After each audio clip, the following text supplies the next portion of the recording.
Good evening, everybody, and welcome to a Sunday night dinner. I'm here on behalf of the Kitchener Market to share a Sunday night dinner recipe with you guys that hopefully you will look forward to sharing with your family in your kitchen really soon. I am keeping these pork chops very, very simple because I'm going to be showing you guys a very flavorful sauce, a Romesco sauce that is going to be served alongside it. Let's be honest, everybody, we love sauces. Well, at least I do, and most of the people that I know love sauces, but we don't always love all the extra calories that come along with it. As a personal chef, one of the things that my clients rely on me for is to make sure that I bring nutritious, delicious meals into their home on a weekly basis. And one of the ways that I'm able to do that is by just using super awesome products, which I've picked up these beautiful pork chops from Kipfer's Heritage Farm at the Kitchener Market, and also just developing some fantastic sauces that give them all the flavor that they're looking for without all the heavy calories. So enough about that, let's get started. I am very, very simply just gonna put some salt and pepper on these beautiful pork chops, and then I'm gonna get them into a cast iron pan, give them a nice good sear on both sides, and then pop them into the oven to let them finish cooking while I move on to the sauce. The sauce is going to take about as much time as it takes for the pork chops to cook, and then I'm going to show you guys a really great compound butter to go with the corn that I picked up at the Kitchener Market also. So here we go. Just a little bit of salt, guys. Seasoning your food, just really, really simple. I even made some fresh ground pepper in my mortar and pestle that I have here. You certainly don't have to have a mortar and pestle to do this, just some cracked pepper. Or even fine pepper as well. Whatever you have at home is just fine. I'm going to give these guys a quick flip. Let's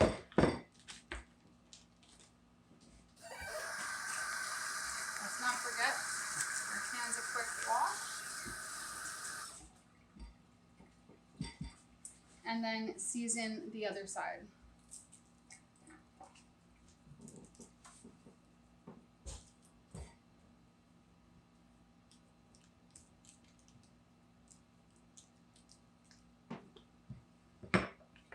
So that is it for that. You guys are going to follow me over to the stove so you can see the gorgeous color that I'm going to get on. All right, so I'm just going to get these into my pan. You can hear that sizzle. I'm not adding any oil to this pan, guys. I'm going to get a beautiful crust on this. One of the most important things is a lot of pans can be no stick. If you just let the meat cook until it naturally releases, I'm going to have to wiggle these guys around just a little bit to fit all four in there. You don't want to overcrowd the pan. I'm going to try and get all these in here. Here, if you want to come in and get this a little closer, just see how they are in the pan. All right, guys, you can see I've got some beautiful color on my pork chops. Now I'm just going to be popping these into a 400-degree oven. They're not going to take very long to cook. I'll give you the exact cooking time when I take them out, and then I'm going to show you guys the sauce. So for our sauce, guys, as I said earlier in the video, I'm making a Romesco sauce. So that has a few ingredients. There's a picture of the different ingredients that we'll be using, and then you can see most of them here on my cutting board. In my food processor right here, I have some toasted almonds that I just put on a baking sheet in the oven for just about 5 minutes or so. Watch them closely, guys, so they don't burn. You just want to add a little bit of extra flavor by doing that. To that, I'm going to add about a quarter of a red onion. You can use any onion that you have on hand, but I am using a red onion, and I'm just going to get the rest of these ingredients into the blender. The recipe will be up on the website as well. So you know exactly what went into it. Really quickly, I do want to show you my tomatoes. These were roasted in the oven for about 40 minutes or so, and these are just going to add a little bit of extra depth of flavor into my Romesco sauce. So I'm just going to finish getting the rest of these ingredients into the food processor. I'm going to blend it up, and then I'm going to show you how it all comes together. I wanted to show you guys a roasted red pepper, how to do it yourself at home. You definitely can use a jarred pepper if you don't want to do the work at home, but I just always like to show you guys how to do it. So if you do want to make it yourself at home, that you know how to do that. I did use some store-bought roasted red peppers in my food processor already, but I am going to add to that 2 roasted red peppers that I did in the oven here. What I do is roast them whole at 400 degrees and for about 15 or so minutes. If they're not quite, I do want to get nice and dark, guys. That is what I'm looking for. Don't rinse your peppers off. This will take away all of that flavor that you're adding by roasting them. If you cover your dish with some plastic wrap, it's going to help the skin to just separate away from your peppers. And what I'm going to do is just peel off my skin. I'm going to take my seeds out, and then I'm going to add them into the blender with the rest of my ingredients. So this doesn't take very much time at all, but it's going to add so much flavor. Just like roasting my tomatoes, guys. You don't actually have to roast them for this recipe, but I just love every opportunity I have to be able to add more flavor in, to take that opportunity to do so. So I'm just going to finish cleaning these peppers up. What you're going to do is you're going to scrape your seeds out. Just want to make sure you guys can see how to do this. You're going to scrape your seeds out from inside with your knife. Just run it along. And then once you've got most of your seeds out of the way, then you can just chop up your peppers. Just give them a rough chop, guys. They're going to the food processor anyways. There's a few seeds still left on there. I'm not too worried about it. But get off as many as you can. I'm going to pop these in the food processor, and I'll show you what the sauce looks like when it's done. My sauce is all blended up. I'm just going to add a little bit of salt and a little bit of fresh ground pepper. And to finish it up, I'm going to pour it over top of my pork chops. And that is going to be it for this part of the dish. And then I'm just going to show you my compound butter that's going on to our corn. So what I'm doing right now is I'm just going to serve this over top of my pork chops. There's so much of this left over, guys. I'm going to be able to use this for lots of other things. I'll probably put another bowl of it as well on the table, so anyone who wants more is able to add more to it as well.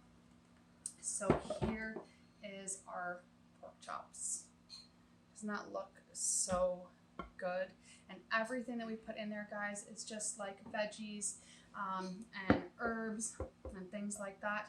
So it's going to be delicious and also very nutritious. Shh, don't tell the kids. I want to show you guys a great way to dress up your regular corn on the cob. Corn on the cob with butter and salt is absolutely delicious, especially when it's in season. But today I'm going to show you a little way that you can make it a little bit more special when you're serving it up. Maybe for a gathering or just for your family. Sunday night dinner, we're just trying to make them a little bit extra special as we gather on the table together as a whole group. And so I like to kind of just dress it up a bit. So I'm just going to show you guys how you can do that at your house. So I have here the zest of 1 lemon. And I'm just giving that a rough chop.